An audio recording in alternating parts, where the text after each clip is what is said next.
into the state of Vermont. Bottom line is that between Senator Welch, the Congresswoman, and myself, we have brought in over $100 million into the state to address some of the very serious crises facing Vermont, and Peter and I will go into some detail in a minute about that. But before I go into that area, there is another area in the bill that was very important. I don't have to tell anybody in Vermont that our state and the country face a major, major healthcare crisis. Cost of healthcare is too expensive, often inaccessible. And in that bill is the ranking member of the Health, Education, Labor, and Pensions Committee.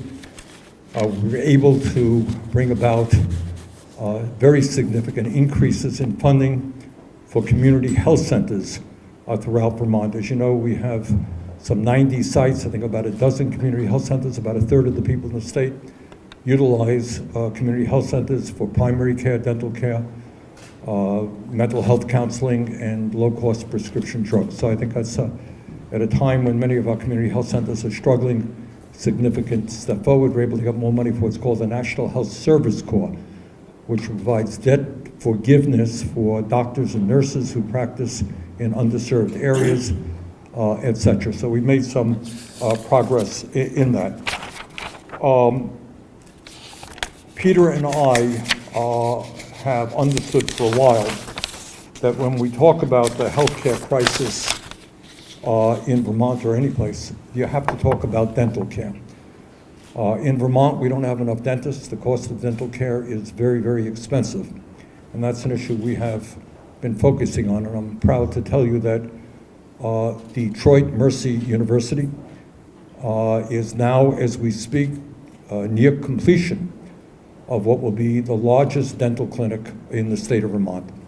And Peter and I were able to get $4.6 million to make sure that everybody in our state will be able to get the dental care that they need. This will be a clinic with 46 dental chairs, 46 dental chairs.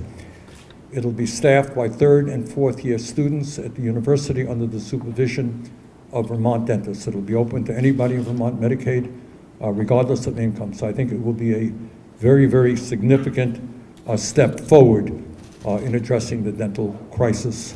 And Peter and I have been working very hard on that. I have believed for a long time that a lot of kids in our high schools want to get their hands dirty. They want to get out into the world. They want to do some work. They want to make some money. They want to develop some skills. And we have been woefully behind the eight ball in terms of apprenticeship programs. And I'm proud that working with career and technical education centers in Vermont, we brought in $2.5 million to make it easier for kids to get the training they need to acquire the skills that will provide very productive employment for them. I don't have to tell anybody that in Vermont, we, as is the case throughout our country, have a major housing crisis. Too many people are homeless. Too many people are spending 40–50% of their limited incomes on housing. Peter and I worked hard to bring in many, many millions of dollars in a variety of programs to help address the housing crisis in the state.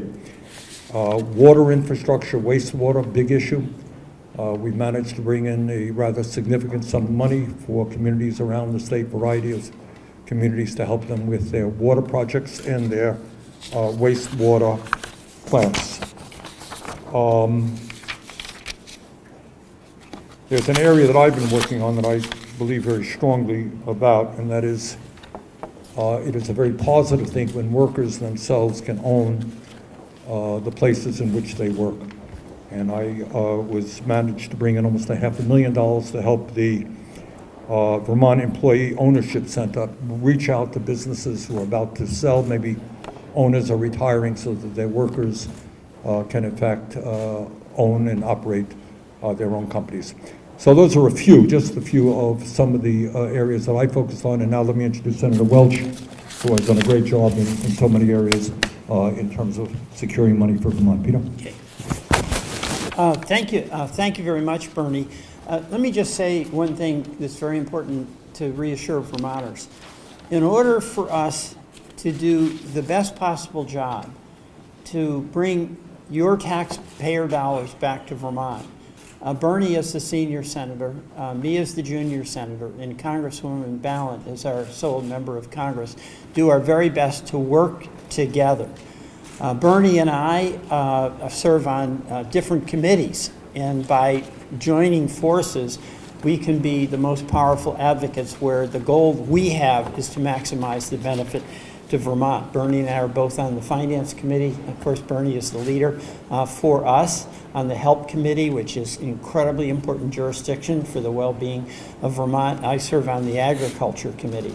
So it's really important for us to let Vermonters know that by us working together, we get the best opportunity to do the most we can. And Bernie, as our senior senator, I really appreciate how cooperative you have been with me and how your staff has been with us. And it's been great as well to work with Congresswoman Ballant. Number two, Vermont faces such significant challenges, and it is around affordability. And a lot of those issues around affordability are about housing. They're about health care. They're about a favorite concern of Bernie's in health care, and that's dental, where Bernie has done incredible work on that. It's about basic things like infrastructure and water and sewer, practical things that communities across our state need in order for local leadership to move ahead in building affordable housing. On having access to health care through the community health centers that Bernie mentioned.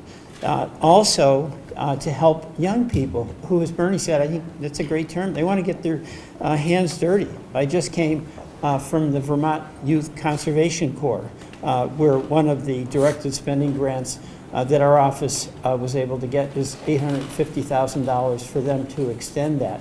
And our senators here have been so supportive of Vermont Youth Conservation Corps and the incredibly good work they do getting young people involved in discovering their own sense of self and power and things they do that are all related to the environment. I know Senator Jeffords started on that, Senator Leahy, and now Bernie and I are following through on that. We have a list of the specifics that you'll have, and we can go through them. But the overall goal here is to help Vermont that is facing such challenges with limited funds. There's no more COVID area funds, but almost unlimited challenges on things that really, really matter to the well-being of communities and to our future. And it's everything, as I mentioned, from housing to healthcare, to the training for young people who are facing significant challenges, but it makes a huge difference for them when they can get training, when they can work in the Vermont Youth Conservation Corps. These things really, really make a difference. So just a few of the ones that I'll mention. We're in housing. Bernie, you and I work together for the Vermont Housing Conservation Board. By the way, when I was a state senator, I was one of the original sponsors of the Vermont Housing and Conservation Board. And I think when you were a young mayor, you started the first one in Burlington. Isn't that right? So there's a little bit of history here. So we're carrying through on that work, and we're pretty proud of it. Middlebury is going to receive a grant of $5.2 million for Ascend Housing Allies Incorporated. That is going to allow them to do affordable housing in Middlebury. $3.2 million for the Brattleboro Development Credit Corporation to create new industrial park in Brattleboro that we hope will spur economic development and add up to 350 jobs. Windham County's economy needs help, like many other parts of our state. $1.4 million for Northeastern Vermont Regional Hospital to construct new pharmacies in Caledonia County. that we're getting pharmaceutical deserts, like we're getting food deserts, like we're getting newspaper deficits. And so much of the work that we try to do together is to empower local rural communities that absolutely are vital to the well-being of Vermont, in my view, vital to the well-being of America. $1 million for craftsberry saplings to expand available child care. Young people can't work if they don't have access to child care. In this terrible choice of whether you can start a family or you can't because you can't afford child care or you have to give up your job, that's not acceptable. So both of us have been totally focused on doing anything and everything we possibly can to help families, young families, have affordable child care and be able to have a career as well. And I mentioned the $814,000 for the Vermont Youth Conservation Corps. You know, I really like that one, Bernie. You say get their hands dirty. That's like hard work. Have you seen those folks? They're growing crops. They're distributing the food. And then I saw some of the trail crews that were out on these trails I hike. And I think it's a big deal because I hike on these trails and I make it up. I started seeing who made the trails possible to hike on and the rocks they have to move. And it's just so inspiring to me to see that our young people are willing to do that. They camp out on the trail sites where they're doing all this terrific work. So we can't necessarily claim that we do much useful in Washington with what's going on these days. But what we are able to do because of our positions to help bring some of Vermont taxpayer dollars back to Vermont that can be used for the benefit of Vermont is a nice thing for us to be able to report today. Thank you. Thank you, Peter. And I neglected to mention that Becca Ballard has done a great job in the House. It's harder to get money in the House because there are 435 of them, but she's gotten some $11 million, including the Melrose Terrace redevelopment in Brattleboro, Southridge Workforce Housing in Springfield, and fire station construction in Pownell and Granville. So she's done a great job as well. Okay, any questions folks have? Senator, I feel like healthcare is such a huge issue in our state. Why did you decide to focus on community health centers specifically out of everything? I'll tell you why. As you know, the United States of America is the only major country on earth not to guarantee health care to all people as a human right. And we've got over 85 million Americans uninsured or underinsured, despite the fact that we spend by far the highest prices in the world for health care of any other nation. So we have a dysfunctional, broken, collapsing healthcare system. And we are working hard to change that. Peter and I are working on legislation that I introduced called Medicare for All. It would expand Medicare over a 4-year period, guarantee health care to every man, woman, and child as a human right. All right, and we're gaining more and more support for that as people all across this country. I think in Vermont, there was a poll that came out recently. 70% of the people in Vermont support a Medicare for All single-payer program. Now, that's higher than other states, I expect. But as people see the system collapsing, they can't find a doctor, they can't afford health care, they can't afford prescription drugs.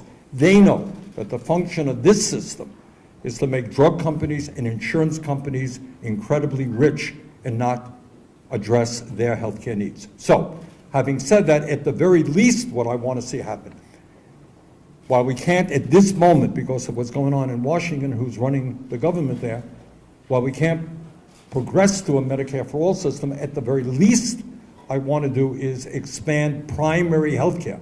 I want everybody in this state to be able to walk into a doctor's office when they need to. And community health centers right now are serving the needs of about 200,000 Vermonters. So by expanding funding, I think it'll allow them to have the staffing they need to maybe expand what they're doing. And it is cost effective. If you go to an emergency room for a non-emergency care, it costs you 10 times more than it would walking into a community health center. So I've been a strong advocate, as Peter has been, for community health centers throughout the state, and I think we made some progress in this bill. Senator, did you have Have a chance to talk to Governor Scott and talk to him about some of his ideas about healthcare reform in the state? Actually, we're going to be meeting with the governor in a little while. Yes. Just tell us where you're from, please. Senator, my name is Ed Warren. I'm a student at Norwich University, the military academy in the state of Vermont. I'm commissioning in the Marine Corps this year. I wanted to ask a bit of an off-topic question, specifically regarding flooding. I've never been personally affected, but not many people realize Vermont is actually a very flood-prone state during certain times of the year, specifically wet season. In my own school, the makeup of the school is designed so our athletic facilities, our football fields, etc., will save the town of Northfield, take most of the flooding. However, in recent years, last time there was a major flood, it did take most of the water, like many of our barracks were flooded out, many of the local towns, people, they were flooded out of their homes, and that was just a couple years ago. I was wondering, is there any work your office or other Vermont offices or committees you work with are doing to update Vermont's current flood infrastructure? Or if, as right now, you believe there needs to be? I think it's more of an issue on that particular issue that The legislature, the governor will deal with. But it is no secret to anybody that in the last couple of years, this state has seen horrific flooding in a number of communities, in my view, directly related to climate change. And we've got to recognize that reality and a whole bunch of things that we have to do. I don't want to get into great length right now, but one of the things that we are doing is, in this bill, actually bringing money for Barry to help them with their housing crisis, which resulted from those floods. Other questions from the press, actually? We of course have a very aging state population. Did that influence your decision to invest in career, like technical schools specifically? What went into that decision? Look, we all want, and I'll let Peter jump in here, we want to make this state the best state that it could be for young people to be raising their families. And in terms of career technical centers, here's the truth. Peter and I worked really hard during the American Rescue Plan and the Inflation Reduction Act to bring in billions of dollars into this small state for infrastructure. And I think what the governor will confirm is we don't even have the workforce to expend that money, all right? So what we need is to make sure that we have workers in this state. We have plumbers and electricians and sheet metal workers and all types of construction trade workers who can help us rebuild our infrastructure. And the jobs, those jobs pay really, really good wages. But we got to make sure that our young people get the training that they need so they can do that. Peter, do you want to add anything to that? No, you've said it. We need opportunities for young people. And by the way, trades jobs, any kind of job, these are really important in every state, but especially in Vermont. So the demographic challenges we have, we're well aware of. And we want to make certain that every Vermonter who wants to work is going to have an opportunity to do that.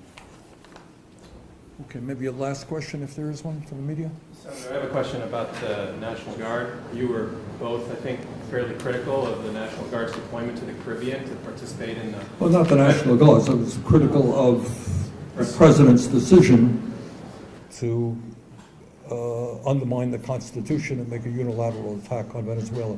Absolutely understand. Sorry for that. Thank you for the clarification. We're hearing now that the Vermont National Guard is being redeployed to the Middle East, potentially put pressure on Iran. Have you heard that yourselves? no, And if you do have a reaction to that? Look, we have, tragically, in my view, a president who does not believe in the Constitution of the United States or, in fact, believe in the rule of law. It is no great secret to any Vermonter or any American that it is Congress that determines whether or not this country goes to war, not a president who may want to attack Denmark because they didn't give him a Nobel Peace Prize to go after Greenland, you know. That's pretty crazy stuff. So we are going to do our best with the War Power Resolutions Act to try to control this president from getting us into unnecessary wars. Yeah, this is about the president, the abuse of his authority. This is not about the Guard. And in fact, two of the earmarks are $2 million earmarks for the Guard. We support the Guard. They serve us. They have no control over how a president acts. And what the president is doing is absolutely abusing his authority as an executive to use military action without consulting with Congress. And both Bernie and I are adamantly opposed to that executive overreach. It's extremely dangerous. That's about the executive and abuse of executive authority. And we are doing all we can for Congress, instead of capitulating to an overreach, stand up for the independent role that the United States Senate has when it comes to the question of sending our young men and women into combat. Okay, good. All right, thank you all very much. Thank you.